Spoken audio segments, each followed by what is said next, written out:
So itong Neuralink chips guys, naging successful yung first human experiment nila after 6 years. So panoorin natin. Well, how would you feel about letting Elon Musk loose inside your mind? Well,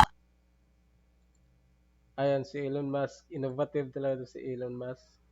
Roland Arbor is the first person to be implanted with Neuralink's brain chip. It was like using the force. The technology promising to allow him and others with paralysis to control technology with their minds. The device is designed to interpret your neural activity so you can operate a computer or a smartphone by simply thinking about moving.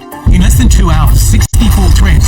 So ang disadvantage lang dito is yung magamit tong technology na to para sa mga hindi magandang gawain. Pero ito, useful to sa mga disabled katulad ito na itong taong to na paralyzed.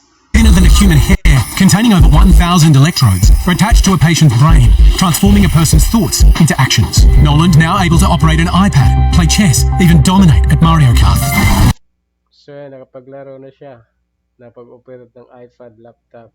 So napaka-high-tech na talaga yung ano ngayon eh. Napaka-advanced na yung technology ngayon. Halimbawa sa Sweden.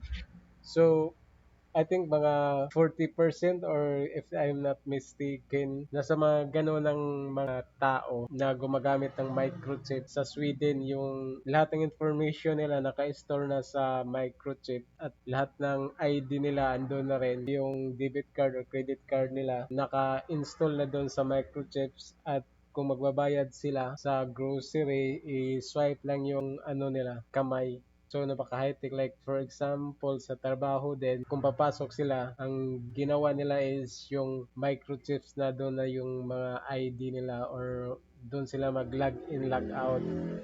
Gamit lang yung kamay nila na may naka-implant na microchips. So habang tumatagal, mas lalong uma-advance na yung mga invention ng tao. Ang risk lang dito is magamit ito sa mga masamang mga gawain. Halimbawa nito, Neuralink chip, pwede ka na mag-operate ng gadget na yung isip mo lang yung pinaano mo, ginagamit mo. So possible na magamit sa mga masasamang gawain.